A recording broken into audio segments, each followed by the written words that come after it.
도움이 필요한 누군가를 장기적으로 보살피는 일은 큰 희생이 따르는 일이죠.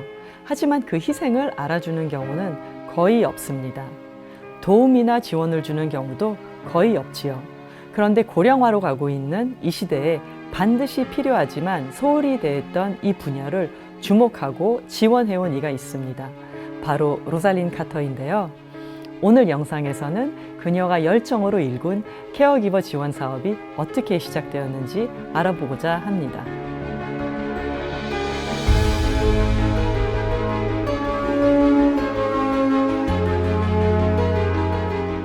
미국 제39대 대통령 지미 카터. 그는 1963년 미국 조지아주 상원의원으로 활동하다 1971년 제76대 조지아주 주지사로 당선된다. I, Jimmy Carter, do solemnly swear I, Jimmy Carter, do solemnly swear that I will faithfully execute that I will faithfully execute the office of President of the United States the office of President of the United States. 그리고 1977년 마침내 미국 39대 대통령으로 당선된 지미 카터. 카터 대통령 곁에는 항상 영부인 로잘린 카터 여사가 있었다. 로잘린 카터 여사는 다른 영부인들과는 조금 달랐다. 영하 10도의 날씨에서도 로잘린 카터는 시민들에게 조금 더 가까이 다가가기 위해 취임식이 거행되었던 국회의사당에서 백악관까지 차를 타지 않고 걸어가자고 제안한 것이다. 미국 역사상 대통령 취임식이 거행되었던 이래로 처음 있었던 일이다. 로잘린 카터는 지미 카터 대통령의 조력자이자 파트너로서의 역할도 했지만 평생 일을 해온 여성으로서 자신의 위치에서 할 수 있는 의미 있는 일을 찾고자 했다. 외교 분야에서 카터 대통령의 주요 공적으로 인정받은 이스라엘과 이집트의 평화적 공존을 보장하는 캠프 데이비드 협정을 서명할 때에도 로잘린 카터는 그 중심에 있었다. 로잘린 카터는 1977년에 미국 대통령의 특사로 중남미 7개국 순방에 나섰다. 그리고 그가 소원했던 남미 국가들과의 관계를 회복하고 특사로서의 임무를 무사히 마치고 귀국했다.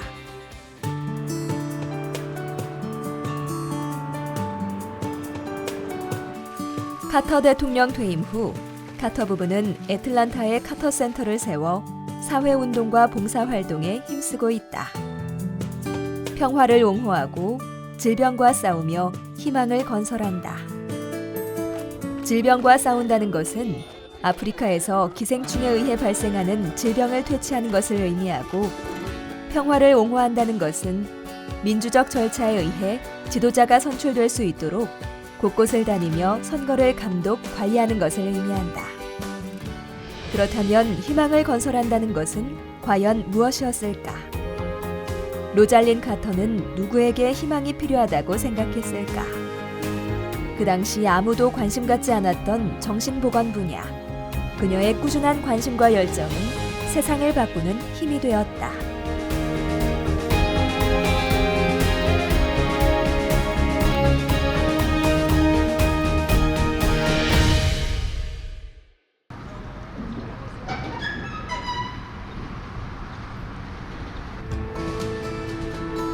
로잘린 스미스는 1927년 미국 조지아주의 시골 동네인 플레인스에서 이나 미녀 중 장녀로 태어났다.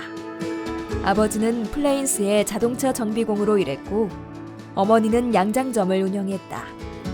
부유한 가정은 아니었지만 플레인스의 교회와 지역사회를 중심으로 서로를 돕고 의지하는 환경에서 자랐다. 로잘린의 아버지는 그녀가 13세에 백혈병으로 세상을 떠났다. 그때부터 로잘린은 어머니를 도와 동생들을 보살펴야 했고 같이 살게 된 할아버지도 돌봐야만 했다. 플레인즈 고등학교에서 수석으로 졸업한 로잘린은 인근의 조지아 사우스 웨스턴 전문대학에 진학했다. 그리고 친구 루스 카터의 오빠인 지미 카터를 만나게 되었다. 지미 카터는 해군 사관학교에 재학 중인 사관생도로 장래가 촉망되는 청년이었다. 로잘린은 1946년에 지미 카터와 결혼했다. 그리고 지미 카터의 아버지가 세상을 떠나자 삼남 일녀를 키우며 그의 땅콩 농장을 운영하고 관리했다. 로잘리는 한 사람의 아내이자 네 아이의 어머니였지만 본인은 스스로 평범한 주부라기보다는 평생토록 일을 해온 여성으로서 규정해왔다. 미국 조지아주 아메리쿠스시. 애틀란타로부터 3시간 정도 떨어진 작은 마을.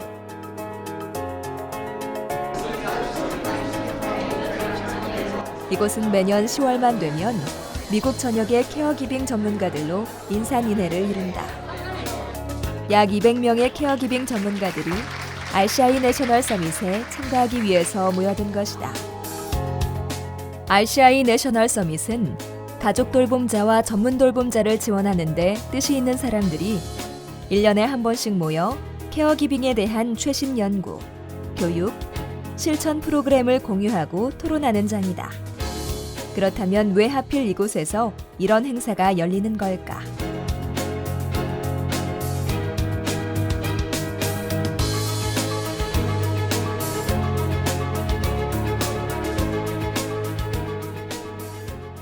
저는 현재 조지아 사우스웨스턴 주립대학교에 와 있습니다. 여러분들 보시다시피 제 뒤에는 전 영부인이셨던 로잘린 카터 여사의 이름을 딴 연구소가 있습니다. 그렇다면 왜 이 조지아 사우스웨스턴 주립대학교에 로잘린 카터 연구소가 생긴 것일까요? 함께 알아보도록 합시다.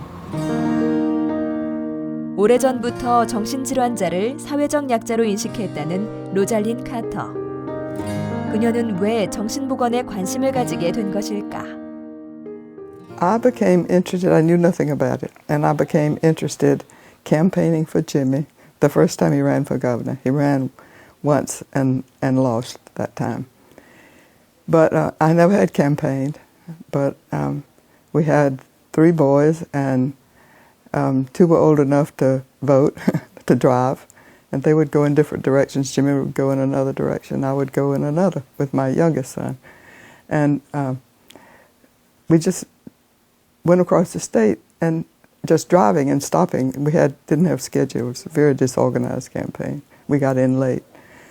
When the governor, our candidate, our leading candidate, Democratic candidate, had a heart attack.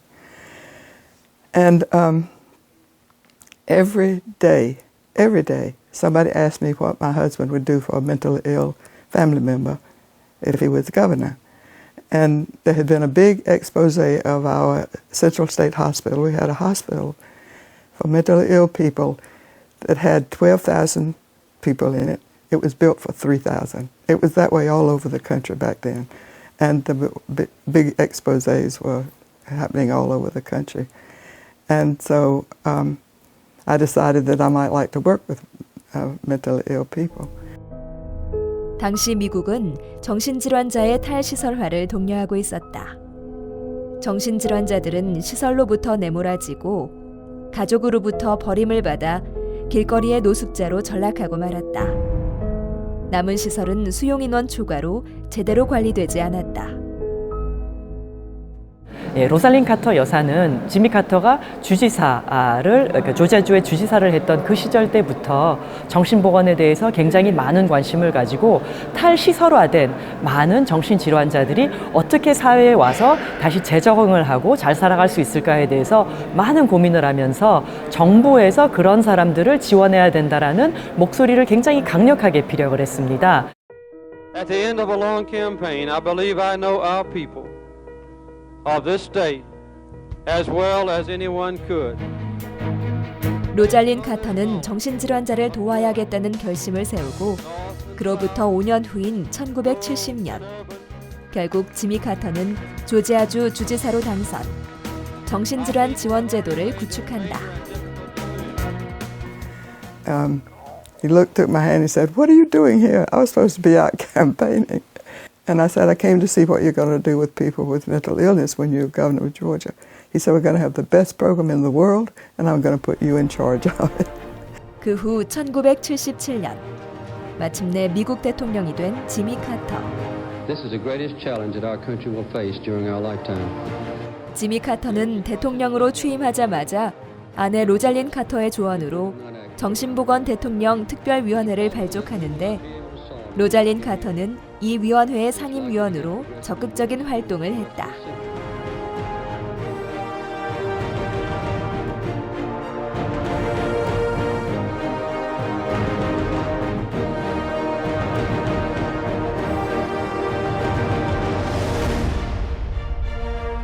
로잘린 카터는 정신보건위원회 활동을 하면서 1979년 정신보건법 초안을 마련했고 1980년에 통과되었다. 이 법은 미국의 정신보건 정책에서 대단한 영향을 끼쳤다고 평가받는다. We do have some specific recommendations to try to help overcome.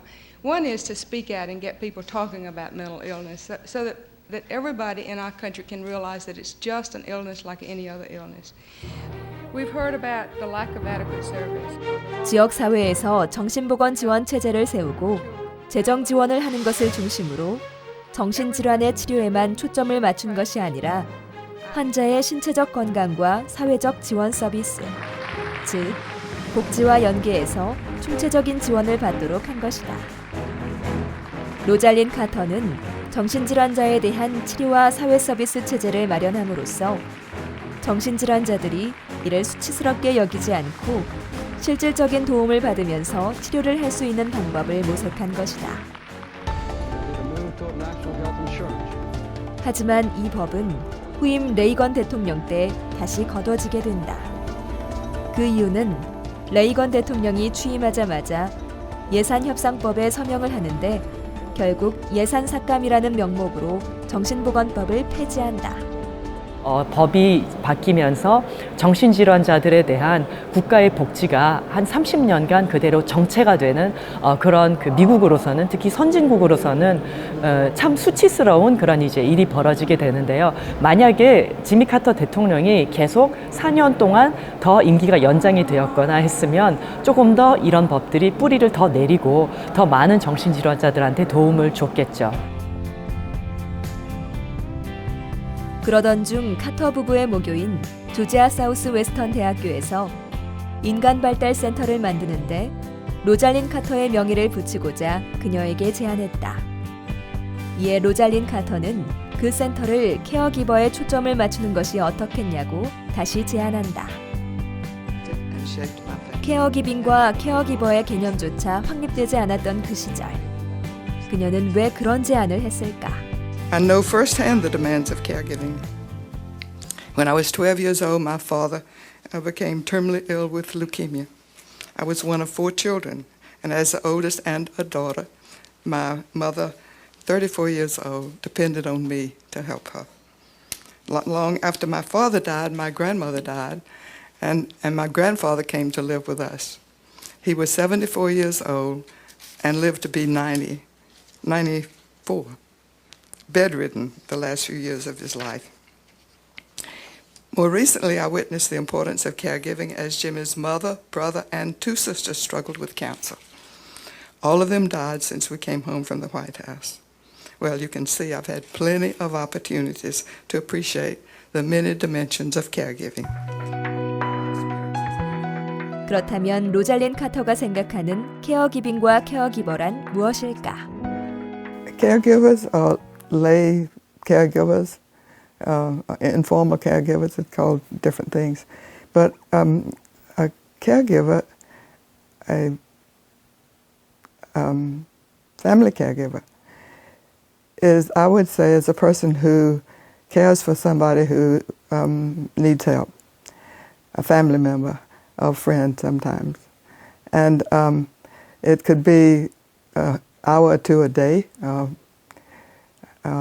It could be, the person could be bedridden. It just goes from one extreme to the other. And they do things like do the cooking and helping with finances and running errands to the grocery store and things like that people who are not able to get out need help with. Sometimes just a compassionate phone call once a day for somebody that maybe is a relative or family member or a friend that's living away. So family caregivers are the backbone of our country. The healthcare system is totally inadequate. And the family caregivers, the large majority of people, people that need help, ill or incapacitated in some way, still live at home in our country, and people who have to take care of her. And it's been really hard because women work now. They didn't. When I was a child, they didn't. And if you had, I remember going to see my grandmother when my great-grandmother was there. And then when my mother's mother died, my grandfather came to live with us. That was the norm. And that was still the norm when we started working with this. And people just thought it was their responsibility. And it took a long time for us to get the word out that people needed help. 자신의 경험을 바탕으로 케어기버의 역할과 중요성에 대해 인식했던 로잘린 카터. 그리고 그녀의 움직임은 변화하는 시대 속에서 늘 개인의 일이라고 여겨졌던 이 일이 주변 그리고 지역사회가 관심 가져야 할 중요한 일임을 깨닫게 했다. One man said, "I cry, but I don't let her see me." He was taking care of his wife. One woman said she was taking care of her father, and she got so upset she just wanted to run away. And another one in the same day told us that she did run away and left her father there. She checked into a motel. In about an hour, she felt so guilty she came back home. But those are the kinds of things you learn. And people are just so, they have such a feeling of responsibility and think this is what they should be doing. And but with women working and things, lifestyles changing so much, people are thinking now, I think, I do think you have to learn about their needs and that there is a great need. And that way other people know that you've been out asking and all, and are finding people that need help. But it did take us a long time. Now, there's a great demand in our country, and people are living longer. We have miracle drugs that were not there when I was growing up. People are living longer, and I was reading that something like 80% of people over 65 have at least one chronic illness, and 50% have 2 chronic illnesses in our country. And so the need is going to be even more. And so we, in the beginning, were going to work with people with mental illnesses because I had seen so many people suffering when they had a family member that developed a mental illness, and the stigma was so bad back then. Even when Jimmy was governor and I formed my program, it was hard for me to get people to come to my meeting. They didn't want to be identified with the issue. And but I think it's changing now. I know it's changing now in our country. And I think with people coming home, military people coming home with PTSD and traumatic brain injuries and all, has made people see that there is a great need for caregivers. I think that has helped with a little bit with the stigma. But there's, everywhere you go, you will find that there are people who caring for others. I started to say sacrificing, but most people say that it's rewarding, but still caregivers are more likely to suffer from depression and different,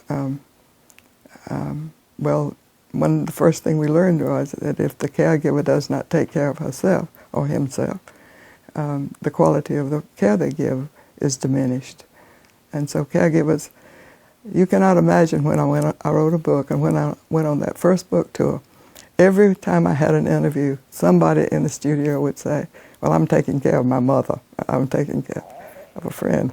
But they didn't realize it was caregiving. but we've come a long way in our country now. We still have a long way to go because of the great need and the growing need. 우리가 통상적으로 생각하는 정신질환자 또는 케어기버는 항상 개인 단위로 접근이 되어져 왔습니다. 그래서 우리가 치료를 한다고 해도 그 사람 한 사람을 대상으로 하는 것이고 우리가 만약에 지원책을 만든다 해도 개인을 단위로 그렇게 만들었었던 것이죠. 하지만 미세스 카터는 항상 그 사람을 그 개인 단위에서만 파악하지 않고 그 사람을 둘러싸는 가족이나 그 지역사회까지도 이제 포괄을 해서 생각을 했었습니다. 그건 왜 그랬을까요? 당연히 가족 구성원 중에 정신질환자가 있으면 본인뿐만 아니라 그 가족 전체가 고통을 받기 마련이거든요. 그런 차원을 미세스 카터가 미리 파악을 해서 정신질환자의 케어기버도 우리가 지원을 해야 된다라는 발상을 가지셨던 것이죠. 지금 생각하면 그것이 당연하게 느껴질 수도 있지만 사실상 그때로서는 그게 굉장히 획기적이었고 시대를 앞서간 것이었고 대단히 창의적인 접근이었다는 점에서 미세스 카터는 그야말로 높게 평가를 받아야 되는 분이라고 생각이 됩니다.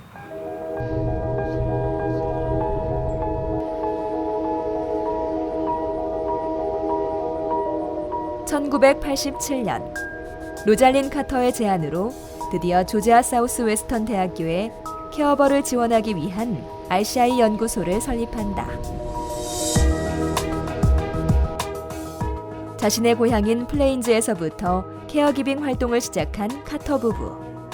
두 사람이 작은 마을인 플레인즈에서 케어기빙 활동을 시작한 특별한 이유가 있다. I grew up in Plains during the Depression in our country, Big Depression, and nobody had any money, but I didn't know we were poor because we had a garden where we grew our vegetables, and we had a cow in the backyard and a pig, and Mother made my clothes, and I just thought that was the normal way to live. And but what was so good about Plains was that it was a real community, because people were having problems during the Depression and needing money, and when people got sick, there was not much to do for them that could be helped. This was before wonder drugs. And I think growing up made a real impression on me. My daddy died when I was 13, for instance, and the whole town just turned to help us. They came to help us. I was the oldest of 4 children, and my mother was 34 years old. And then they kept on, helping us and bringing us food, it was that way with her. It was not just us. It was anybody in town got in trouble, had some problems. It made the town just turn to. And I think growing up like that, in such a warm and wonderful community with people helping each other. 그렇다면 RCI 연구소에서는 어떤 일을 하고 있는 걸까? The Institute works to establish partnerships with agencies and other organizations so that we can build quality community long-term services and resources for caregivers. 케어기빙과 케어기버들을 위한 다양한 지원과 업무를 수행 중인 RCI 연구소. 이 협회는 그 중에서도 특히 중요한 과제로 생각하는 것이 있다. I think probably the largest challenge that has faced caregiving is the promotion of caregiving awareness. Realizing that you're actually a caregiver is something that is not always embraced. In other words, someone may think that it's a family responsibility to take care of their parent or a loved one, and they don't recognize themselves as a caregiver, and they don't utilize that term. Therefore, when we have support programs that are out in the community that say these are caregiver support programs, they fail to access that because they don't recognize themselves as a caregiver. So I think that raising the caregiving awareness to the public, to let them know that truly I am a caregiver. So let's define caregiving and who that person is. You are a caregiver if you grocery shop for another one on a regular basis. Maybe you prepare meals for someone. You arrange their health care appointments. You may even provide close contact and care, such as bathing and grooming. But it's also helping them with their finances. Any kind of care that you provide on a regular basis for someone in your family or another, that is, you are a caregiver. And being aware of that and saying, I am a caregiver, is the first step in awareness.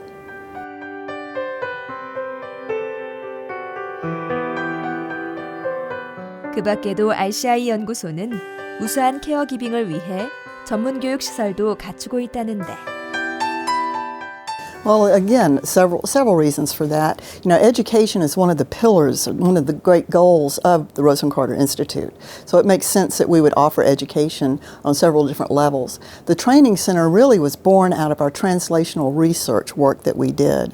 As we were taking the clinical trial types of interventions into the community setting, we realized there was a great need for training that was affordable and easily accessible for the agencies around the nation, really. So we decided to create the center to meet that need. So we have provided the training in our evidence-based programs, and we also provide technical assistance. Technical assistance is, we don't just train and then walk away and just hope for the best. We maintain ongoing consultation with those implementation sites so that we can give them our expertise, the benefit of our expertise in how to successfully implement those interventions. We have, as far as across the wider scheme, there's two pieces to evidence-based implementation. You're implementing the service itself, the actual services that you're providing. And there's a protocol, there's certain strategies that you're supposed to adhere to while you're doing that. And that's one piece of our training and technical assistance. But also, there are best practices in implementation that support the successful implementation, such as how do you pick the right intervention for your agency? How do you hire the right people? What's the best way to supervise these people to ensure that they're going to deliver that intervention with fidelity?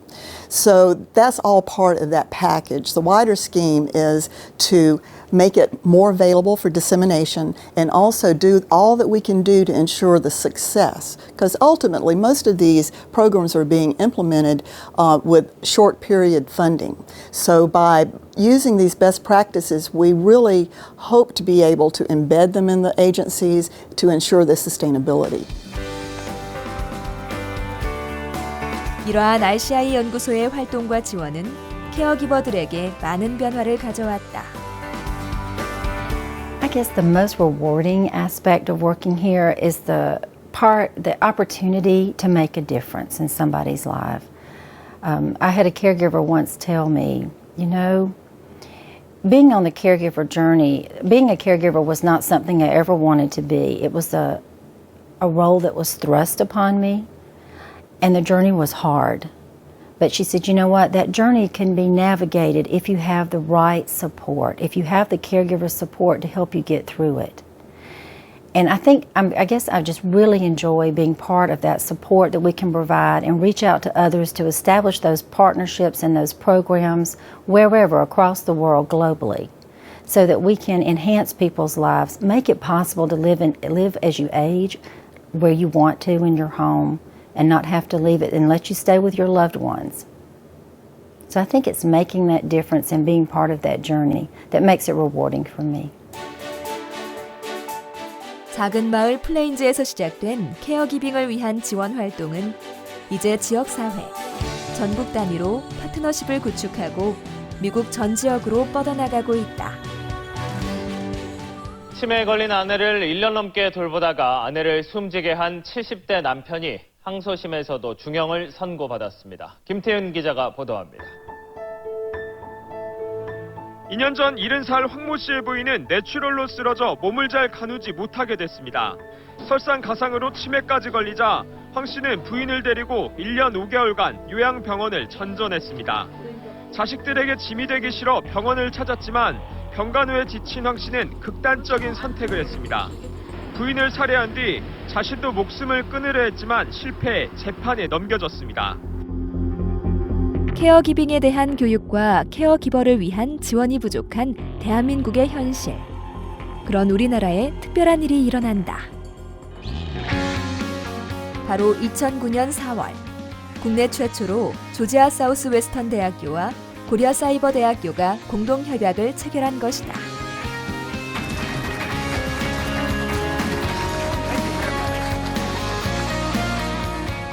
Jim and I have visited Korea a number of times, and our last visit was in 2001 when we worked side by side with homeowners and volunteers to build Habitat for Humanity homes, as Dr. Kim said, one of our special projects. We built in Asan and several other communities, and we even built homes in the DMZ. We have developed deep respect for your country, your people, and your culture. And today I'm pleased to be back to launch the Rosalind Carter Institute for Caregiving in Korea. 그 후 2010년에 RCI 코리아를 설립. 한국에서 초기 단계에 있는 케어기빙 분야의 연구와 전문 교육 과정 개발을 적극 추진하게 되었다. Today we celebrate an important partnership that promises to make knowledge of caregiving more widely available in Korea.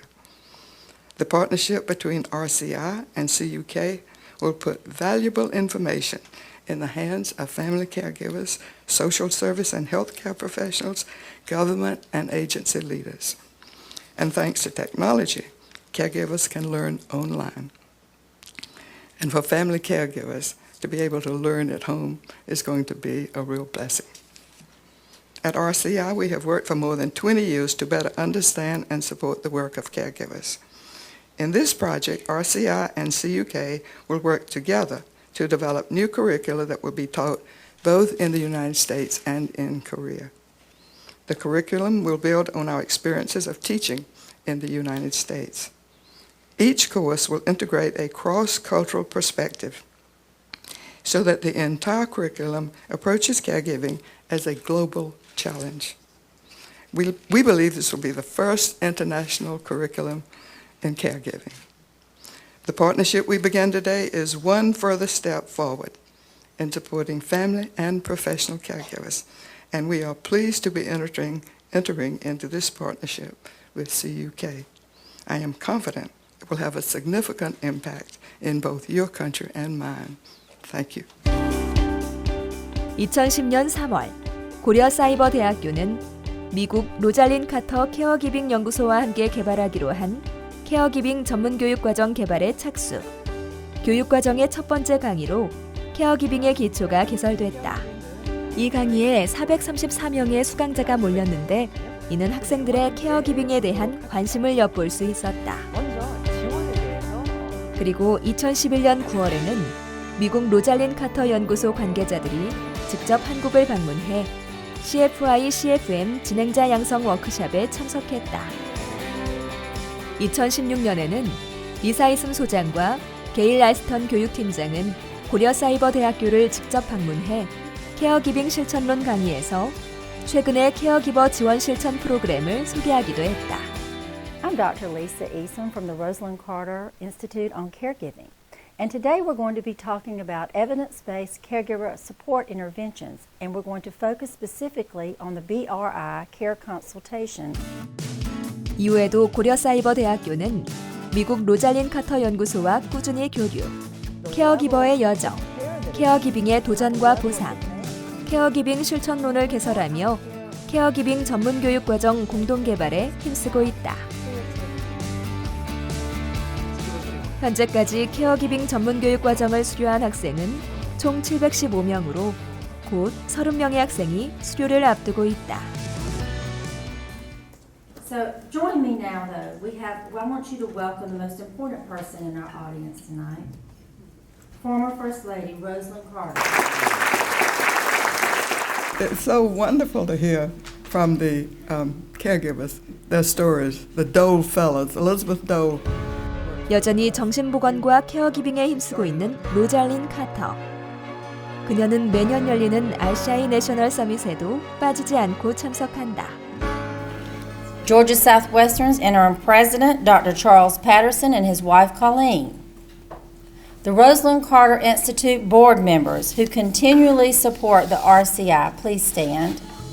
RCI 내셔널 서밋은 케어기빙에 대한 최신 연구, 실천 프로그램을 공유하는 자리이긴 하지만 특별히 이 자리가 빛나는 이유가 있다. 돌봄자들의 노고를 인정하는 시상식이 열리는 것이다. Several different reasons, actually. When you're looking at the awards for the family caregivers, the professional caregivers, the volunteer caregivers, this is a group of people that really are rarely recognized. They don't even understand their own value and what they're contributing. So what we wanted to do was recognize and honor them for all the work that they do under the wire, so to speak, without being noticed. So that's a big part of it, to pat them on the back, to give them that recognition, make them stop and think about the value of what they're doing. Another piece of it is to raise awareness of the community about what is going on in the lives of a caregiver. We tell the story of the caregiver. We use these caregiver stories for publicity around the state, so that's also raising the awareness. You know, family caregivers provide $470 billion worth of unpaid care a year in the United States. So when we help our caregivers, we're helping the whole community. So, and the community needs to know that that value is being donated every year by these family caregivers. Another piece of it is the organizations that are out there developing these wonderful caregiver supports, and they're collaborating, they're working in partnership, they're doing some very important work, but that's not always seen in the limelight. So we like to highlight those so that around the nation people will say, oh, look, here's this program that's in development, or here's a program that's going to be available to us soon. And that's kind of a pat on the back for that kind of work as well. 올해 가족 케어 기버상을 수상한 테미. 그녀는 20여 년 동안 뇌성마비 아들 존을 정성스럽게 보살펴왔다. 그녀의 친구와 친척들이 로잘린 카터 케어기빙 연구소에 그녀를 추천하여 이 상을 타게 되었다. 오늘 그녀는 남편과 아들, 그리고 친구 부부와 이 자리에 함께했다. I couldn't even sleep that night. I was just so excited because I didn't really know what to expect because I'm not part of any caregiving, organizations or anything. But now, after tonight, I'm going to find something to be part of. Not only with a fundraising, but this was very touching tonight. Thank you. Thank you so much for everything you all are doing to support our caregivers. And I look forward to continuing our work together in the years ahead. 로잘린 카터의 존재감은 매우 크다고 할 수가 있습니다. 2박 3일 동안 개최되는 이 커다란 내셔널 서미트에서는 미세스 카터는 정말 단 한 번의 일정도 빠뜨리지 않고 아침 9시부터 저녁 5시까지 모든 회의 일정들을 소화를 하십니다. 거기에다가 저녁 일정까지도 소화를 하시는데요. 이제 우리가 그런 것을 보고 그분의 케어기빙에 대한 열정과 애정, 그리고 진정성을 확인을 할 수가 있는 것이죠.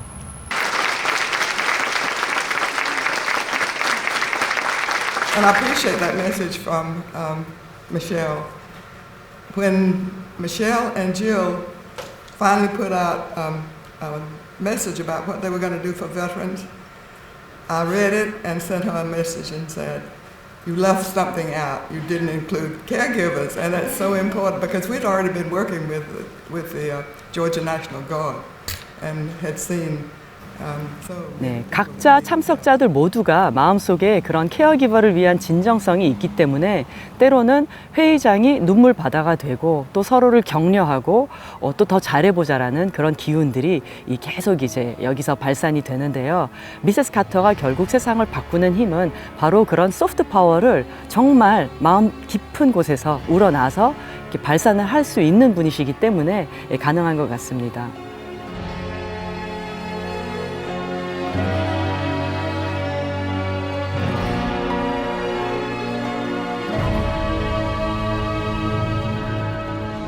케어기빙의 관점에서 봤을 때 이 세상에는 네 종류의 사람이 있습니다.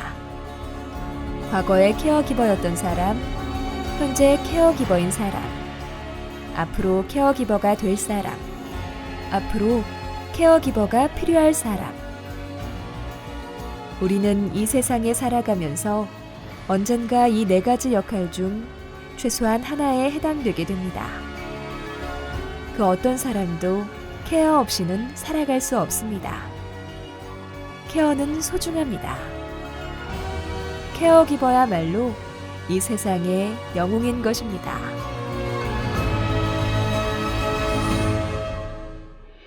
고령화 사회로 빠르게 진입하고 있는 우리나라.